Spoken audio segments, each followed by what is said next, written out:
And then I just have some notes that I want to say. Sorry, I'm kind of new at this. So if you can silence your phone, that'd be great. Okay. Let's see, check levels. Clock is ticking. So, you ready? From HYPEBEAST Radio, I'm Jeff Staple, and this is The Business of Hype, a show about creative entrepreneurs, brand builders, innovators, and the realities behind the dreams they've built. From 1997 to 2017, that's 2 decades, there has been one shopkeeper whose single-door operation has transcended the entire fashion and design world. A nod from her could make your brand a global overnight sensation. My previous guest, Hiroshi Fujiwara, once said, "Before Colette, was there any reason to really visit Paris?" And while the Eiffel Tower might argue that point, the shop at 213 Rue Saint-Honoré was the epicenter of all things design. And Sarah Andelman, the co-founder of Colette, along with her mother, was the captain of the ship. Sarah is notoriously shy and rarely does interviews. For the first 10 or so years of Colette's operation, you could never find a photograph of Sarah. Some thought that when you got an email from sarah@colette.fr, you were actually getting an email from any number of dozens of representatives acting on behalf of Colette. After all, how could one single brain encompass the curation of couture fashion, streetwear, sneakers, books, technology, fragrances, home decor, art, food, drink, and more? People back in the day thought it wasn't possible. And then you meet Sarah and you soon realize, well, damn, it is possible. You just have to be as driven and focused as this petite, quiet woman standing in front of you. So after 20 years of ruling retail, with the world literally in the palm of her hands and the option to do anything she wanted to do, what does she do? She decides to close up shop and start all over again with a brand new career. Some would say this is insanity. Some would cry, "What happened? We thought it was all good. Is there a problem?" And some would wait and see what Sarah Andelman had up her sleeve next. So on a recent trip to Paris, I had the honor of sitting in her studio to try and find out exactly the reasons why. I wanted to sort of go back a little bit to the beginning, since we're sort of at the end at this point. Do you remember the first customer of Colette? Oh, impossible to remember. Really? I have a terrible memory. You don't remember the first transaction? I mean, it must have been like special, right?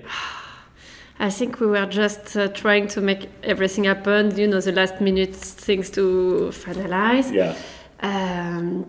What I did recently is I asked if we could print what we sold on the first day. Mm-hmm. And this, I got the receipt that we sold some magazines like Self-Service, some Fury from Reebok, some G-Shock from Casio, some Blaze accessories. But no, I don't remember. I hope we had many customers this first day. The first day, was there like a line outside? Not at all. It was a very quiet, soft opening. We did an event for press and designers, etc. on March 18, and we opened on March 20. And there was lots of press because it was a new curious thing happening in Paris.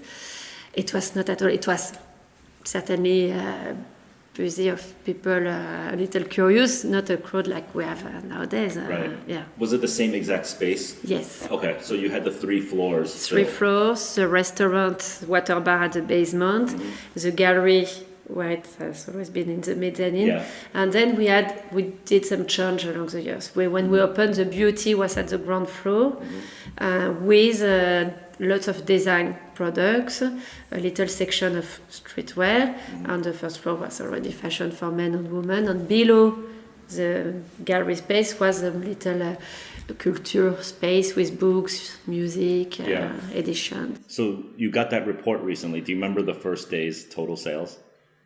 No. It was in francs. Okay, wow. Yes. So it's not even euro. Yes, that okay. can tell you how old I am. And I think how many francs? It was around maybe I could call our accounts guy maybe I would say something around 20,000 francs. Which is the equivalent to about what? I mean, it's hard to say because of inflation and everything, but yeah, it's not much. Maybe I'm wrong. Because it would be around, I think it would be around 4,000 euro. It's very small. Wow. It's like very one jacket. Yeah, but the price were not what it is now. A Prada jacket was much less expensive than what it is today. There was a huge inflation for everything. And you were mentioning you were selling magazines and watches like G-Shock, but not high ticket items. Yeah, beauty, lots of Kiehl's was a big first time in Paris, so we sold lots of Kiehl's products. What were you doing the day before, like setting up for this? Literally the day before? Yeah. We were in Did the you shop. sleep? I don't think much. So we had in the gallery, the first show we had in the gallery was with Purple magazine, curated by Olivier Zam, with already photographers like Thierry Richardson, Mark Borswick. So I'm sure we've installed this multi-artist show till the last minute. Just going crazy the day yes, before. the baking show. We have, I don't know, the price price visibles tags. and. You didn't have a shop before that, right? No. I was just 20 years old. My mom always had shops, but before it was in the wholesale business. She was selling to retailers. Okay. And with this project, she gave us the buying part, and she was more involved in the management. Yeah. And no, I just finished my history of art studies at l'École du Louvre, some internship at Purple magazine and galleries, and it was I was very young, very fresh, and I learned everything day by day after we opened. So your job before then was an intern at Purple magazine and school. You didn't have a full-time job? No. Okay. Wow, so your only paying job is Colette. That's true. Now we're embarking on your second job in your life. Are you ready for your second job now? Yes, I'm ready. You had good training, yes, I think. Yes. It's funny because I didn't know it was March is the birthday, same as Staple. So we have the same birth month and birth year, 1997 March, 20 years. It's a long time. Okay, so I want to ask you about the size of the store and filling with all this stuff, right? You are sort of like the creative artist behind it, but was being profitable like a concern of yours? Never.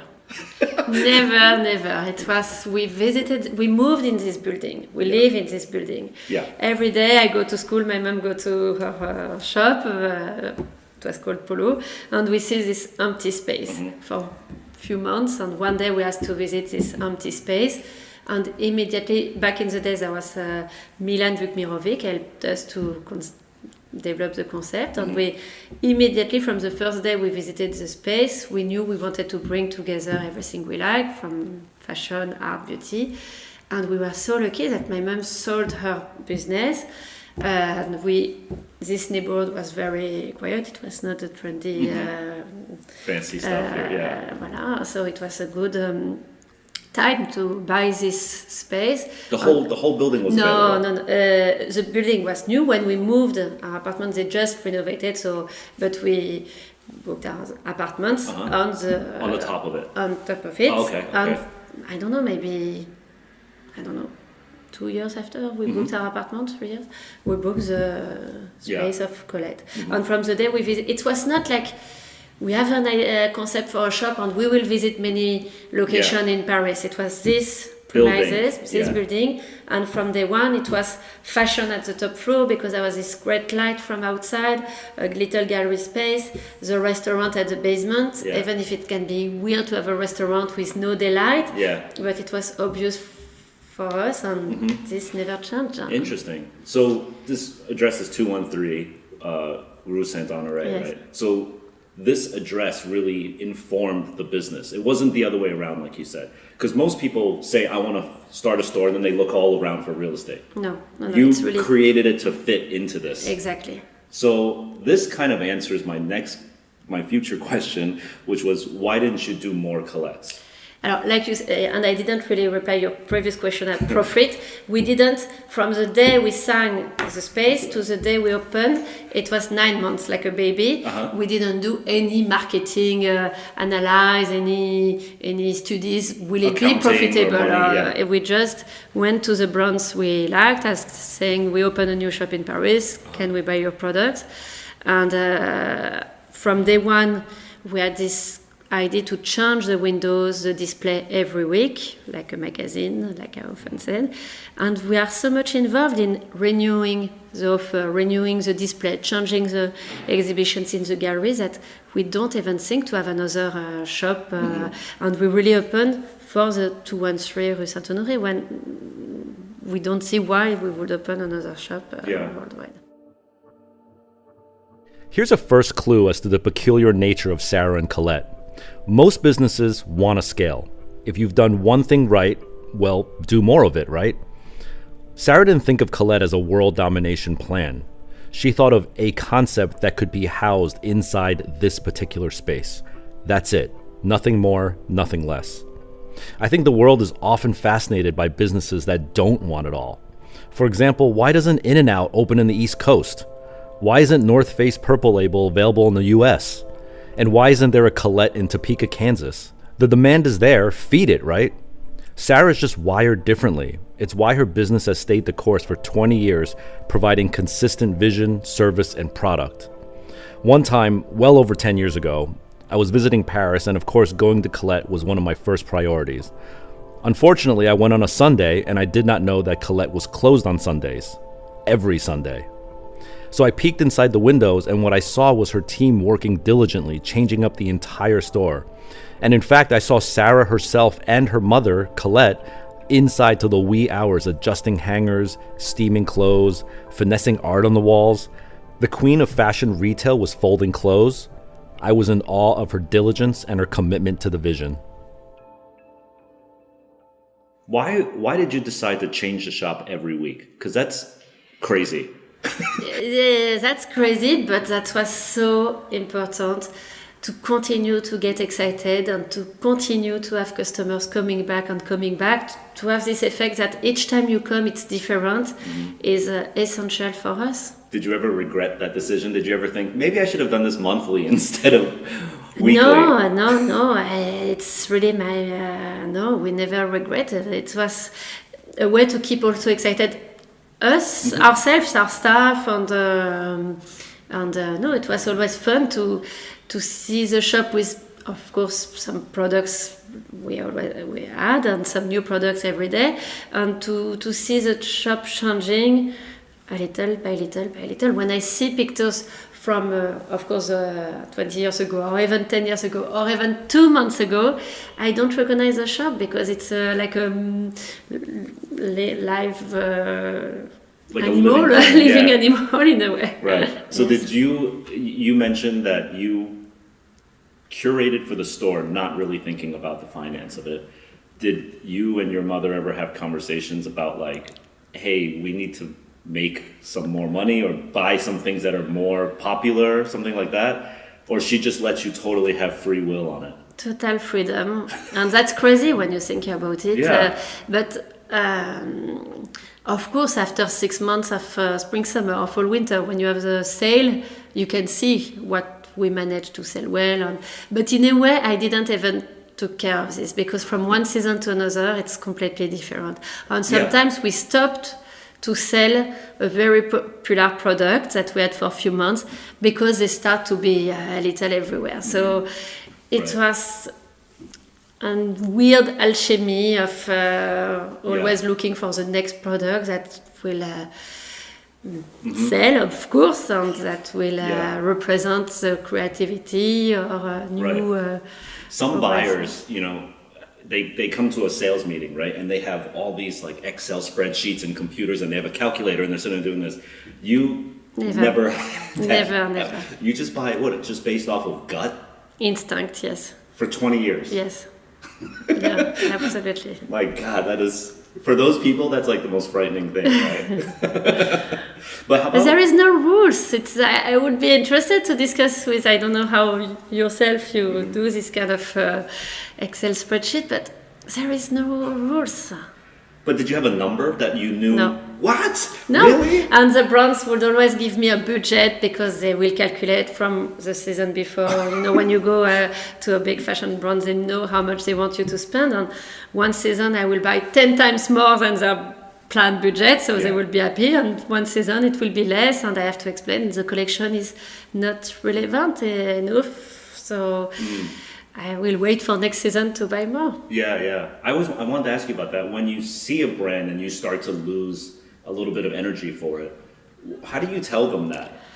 Sorry, let's see how it goes, and we are free, and it's also important for the brand to know that maybe they don't take the right direction. But the thing is, for Colette, maybe it's very good for another retailer. So that's true. That's Right. It's just not tricky. good for you, but Exactly. doesn't mean it's not good for the brand or whatever. Exactly. Yeah. Talk about now.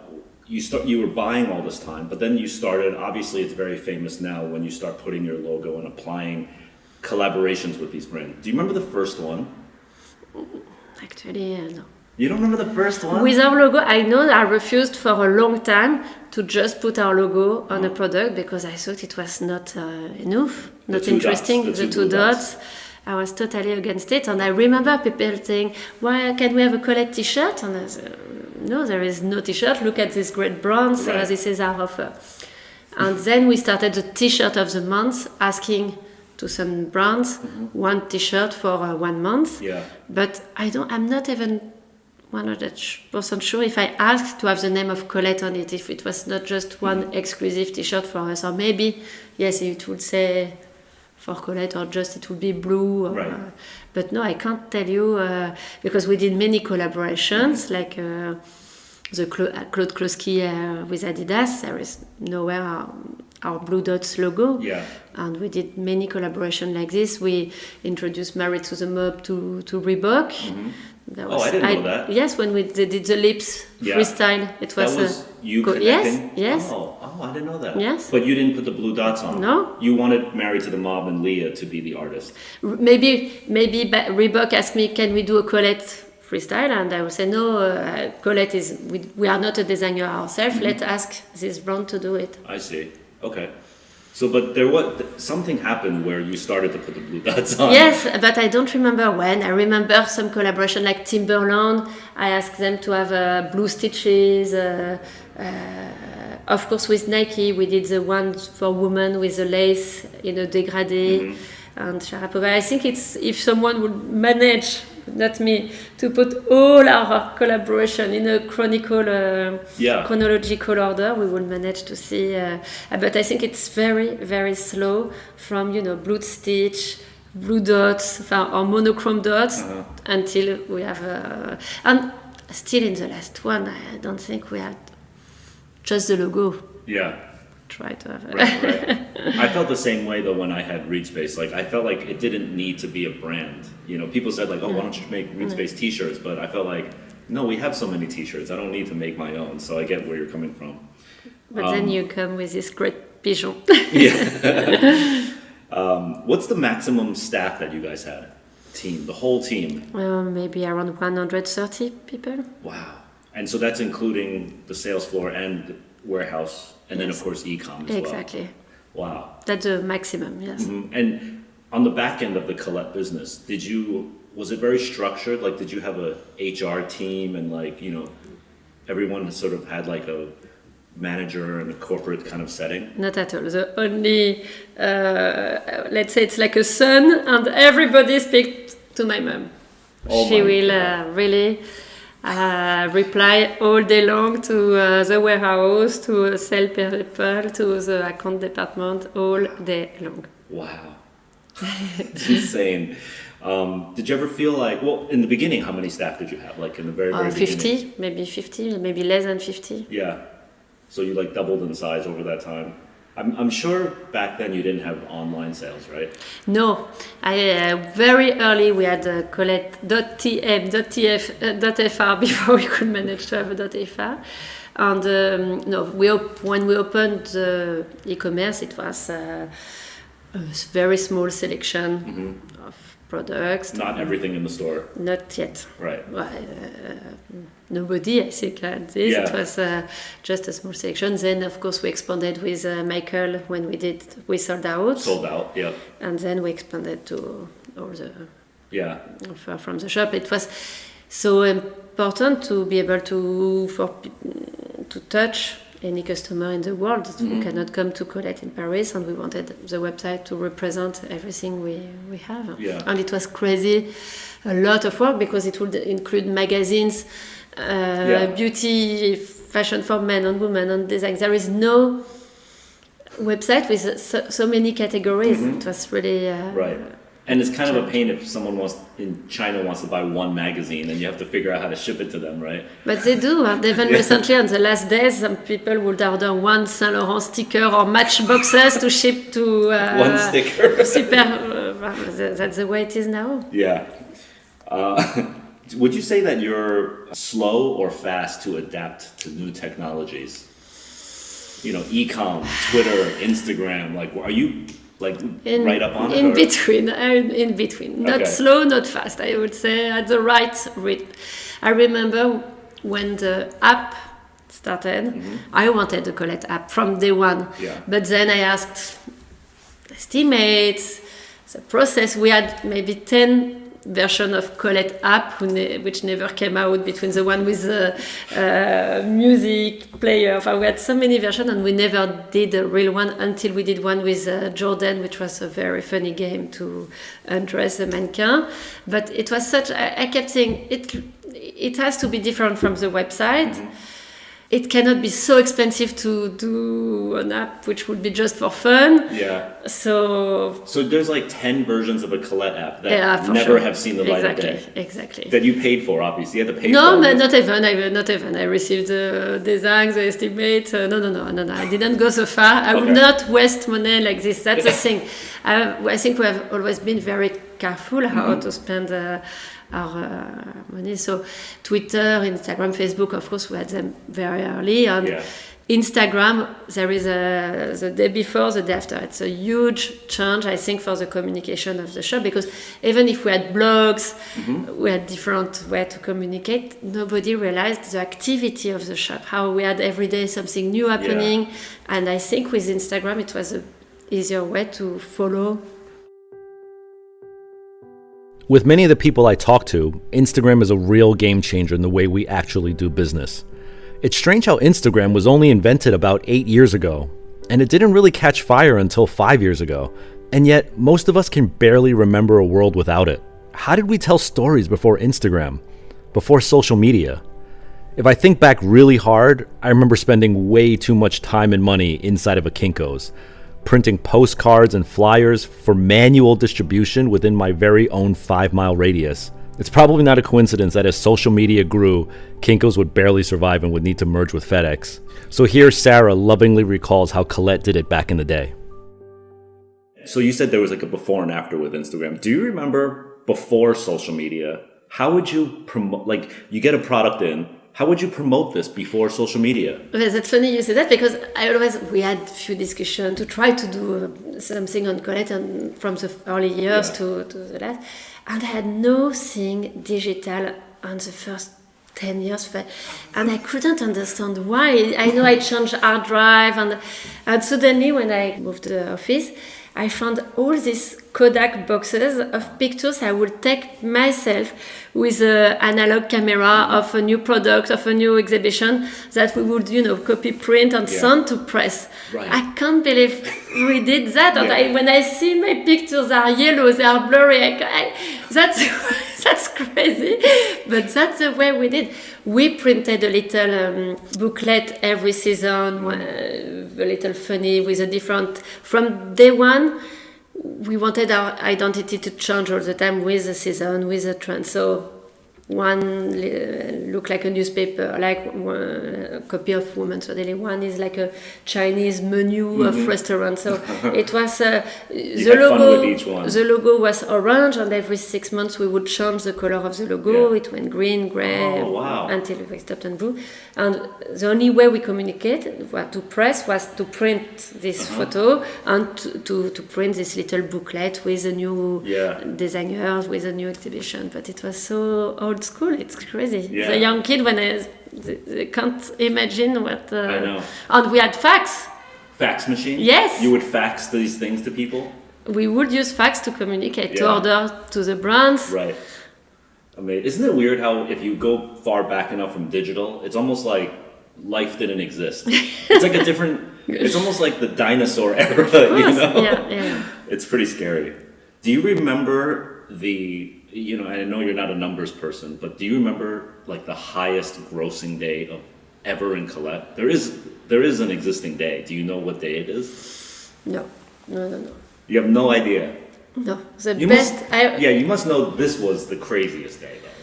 Like, it's difficult to compare the day we sold the first very expensive fur coat from Valentino Fendi with the day we sold 3 Bamford watches, with the day we sold all the Nike. It's really impossible to. It's not impossible. You could call someone and they could tell you. Yes. I could ask. But it's not because of one singular item that did it. You think? No, it was always a nice combination of all the floors. Yeah. No. From the restaurant has always been very busy with line in the stairs for people for lunch. To it has always been a great balance between. Okay, I got to ask you this now. Have you ever had a 0 day? No. Never. No. Oh, good for you. There's some stores that have 0 days. Oh my god. Okay, no 0 days for Colette. That's great. Okay, I just have to interrupt here as this is one of my favorite parts of the interview. I asked the hardest working woman in retail if she ever had to unexpectedly close Colette, because God knows she would never take a day off. It happened one time. And whose fault was it? I'll give you a hint. 2 words. Champagne, Poppy.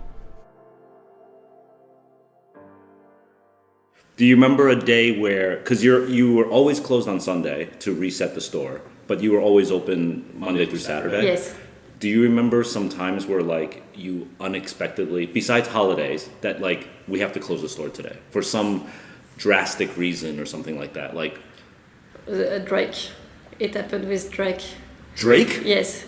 What happened with Drake? When he arrived, I didn't realize it was the school holidays. It was suddenly the street was filled, full of people. Was he coming here for a performance or to shop or for the launch of his OVO Jordan or something? No. His own collection. Oh, his own collection. Okay. Which you've had many musicians, you've had many rappers come. It was still early. It was, I don't remember what year it was, but it was early. Yeah. But definitely after BBC and yes. But when I look, that's funny. When I look the launch we did for Moncler and Pharrell, of course it was packed, but it was not crazy like it was the day with Drake was crazy. Like sure. You were scared. We had crazy day with Tyler and but the day Drake, we were totally unprepared. And you can see some funny video online on YouTube where he's at the first floor and the street is packed. The police had asked us to close the shop. Wow. Yeah, so that's only the day I think we had to close during the day 1 hour until it became more fluid. And Drake was in the store? Yeah, he was stuck inside the shop. Did it get scary? No. Okay. No. But the store must have been packed with people too, and the block was packed. Yeah. Oh, that's a scary situation. By the way, you also live here, so it's like, it's your home too, it's kind of scary. You did do a couple of pop-ups though. Absolutely. We did the first pop-up was with Comme des Garçons in their shop in Tokyo, Kotodori, in Aoyama. It was Colette meets Comme des Garçons, and a great experience for 6 months. And I would go every month and I would change little things. So with a brand like Comme des Garçons, where I have the top respect, it was the first time I could see the limits of doing a pop-up shop. It was great because it was a good opportunity to develop tons of collaboration.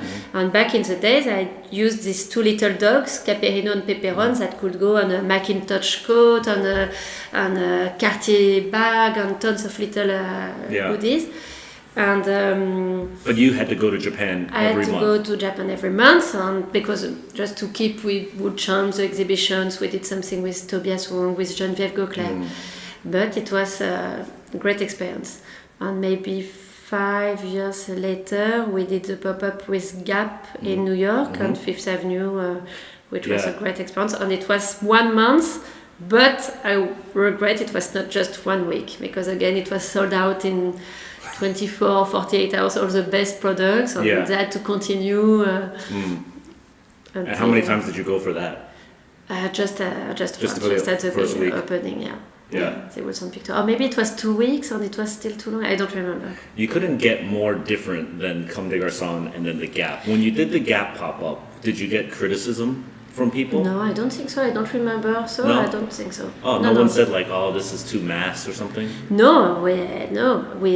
I love this project. We developed, I took all the classic from Gap, the jersey, the grey leather jersey that I asked for a bag with Alexis Mabi, or for shoes with Repetto. We did lots of artist t-shirts where it was cadaver exquis. We had a French artist who would do half of a drawing and an American artist who would continue the drawing. We had a Dashno to paint on some Gap trench, André, Olympia Le Tan. We had a great selection, a mix of products, and it was a very good response. Do you remember a time where you got a lot of criticism for a decision you made? Not really. Maybe it's my memory who keeps the good you forget those things? No. Oh, okay, good. Selective memory. Yes, I suppose. One question I often get asked is, what was one of the hardest things I had to learn as an entrepreneur?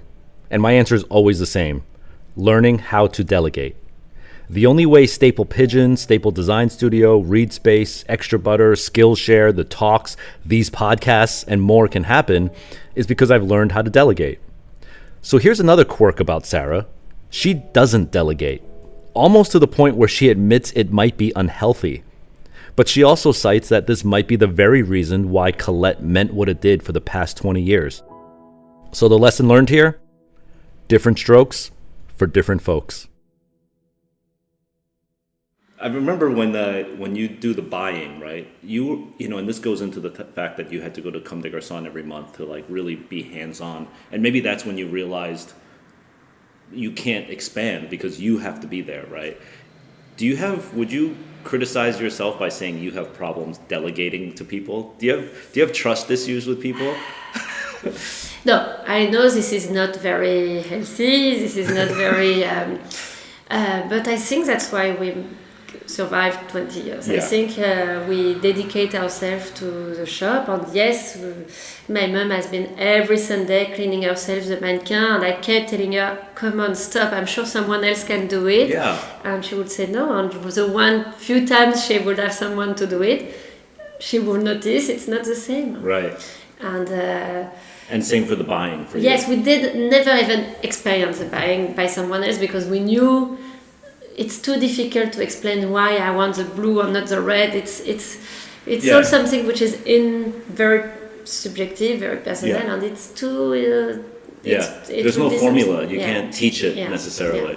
Yeah. I can see it because I had my assistant who would, or we received products like proposals at the office, and someone would put them for me on the table, saying, "Okay, this is all not for us," and I would still look because I it's in my way to make sure I don't miss something, and I can find something where my assistant would expect that I would refuse it for Colette, and on the other way around, some people would be sure this is for us, and I would say no, it's too similar to something we have, or the quality is not good, so nobody could really understand the way we select. Right. And I remember at the height of, business for you even, I remember brands would work with you and they would email you, right? And then they would get a reply from you, but they would think like, I mean, it can't be Sarah actually writing these emails, you know? Like when they ask for payment, there'd be an email from Sarah saying, oh, your payment has been wired. But people would assume that like there's a whole army of people behind you and they're just using your name, but it's actually you. Yes. Scary. Do you remember how many emails a day you would be? I still have right now, I have more than 100,000 unread, and I feel terrible. And, but now you get to do select all delete. No, I'm not like this. I have to check, and I just reply to nice designers. Sorry, and saying I hope maybe I will find a way to work. What's your limit on when you reply? Like, will you reply to an email that's 6 months old? Yes, even 2 years old. That's right. I don't know, but yes, I'm. But that's nice because then they're like, oh wow, she actually got to it. She didn't just blow me off. Exactly. No, if someone here thinks I did never reply to the email, it's just. She's gonna get to it. Exactly. It's in the 100,000. Exactly. I remember when we used to show at like different trade shows like Capsule and like Agenda and stuff, and I remember when you walked the trade show, you would do it alone for the most part. You wouldn't have a whole crew with you. You would do it alone.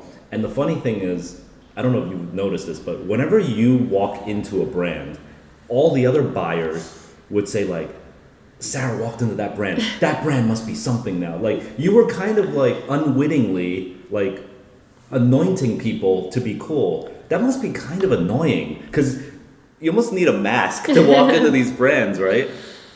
Well, I didn't notice. Well, I would notice you would walk into a brand, you would finish, you would walk out, and then all these buyers would walk into that brand. Yes. Oh no, I didn't. Well, I know that at Colette, some other buyers would find some brands to contact. Buy. Yeah. And it's good for the brands. Right. Maybe, But then you have to keep exactly, moving but it's on. natural. Yeah. But I think I was like, Sarah could make a living just doing this, just walking into people's brands. Do you know what a self-fulfilling prophecy is? Self-fulfilling prophecy. Sure, tell me. So I'll tell you what it means. Like, let's say you have a chef who's trying to make food, right? And he's a cook, and then he's developing a skill, and he's getting better and better and better. And then eventually he wins a Michelin star and a James Beard Award. And then it becomes like anything that chef does is genius. Whether it's actually good or bad, it becomes a self-fulfilling prophecy, right? So if to take that analogy and apply it to what your business is, you did buying, did selecting, actually chose.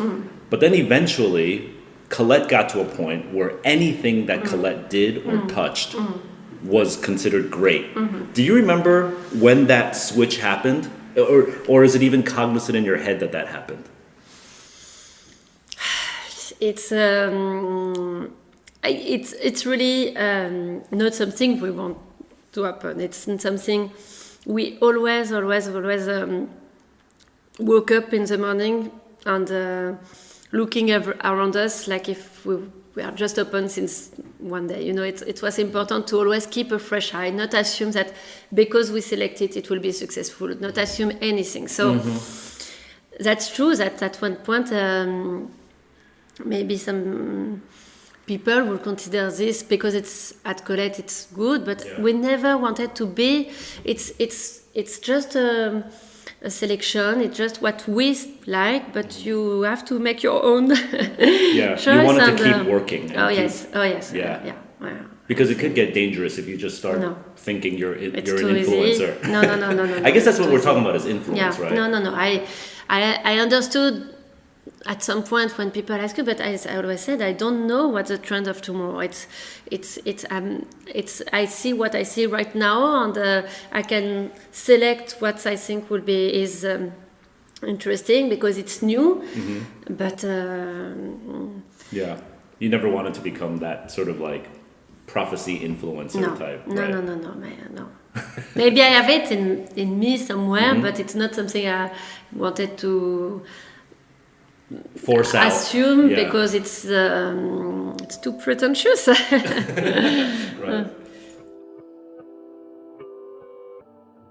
It's clear Sarah doesn't work off research. She doesn't go off the math, nor does she rest on the laurels of her very influential reputation. Sarah works off pure gut instinct. She's a rare breed. And in this day and age of analytical data of likes, views, and comments, Sarah is a natural maestro. This, of course, then led to the massive success at the Colette store, where the crowds on any given day literally resembled that of a theme park. I wanted to ask Sarah if she ever thought the brand got too successful.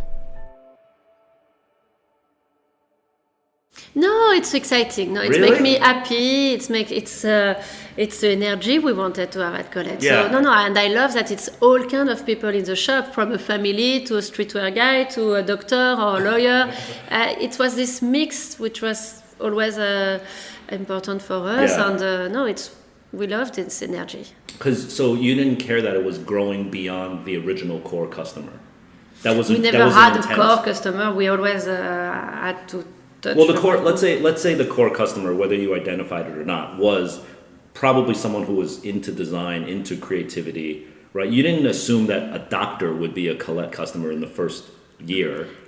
We never saw this way. We Really? always You thought wanted it to be everyone. everybody. And I love someone who compared to the Tintin readers, from 7 years old to 19 years Yeah. old. And from the beginning, we actually saw someone like working at the coffee opposite the street, coming just to buy a little pencil or a little gadget, and someone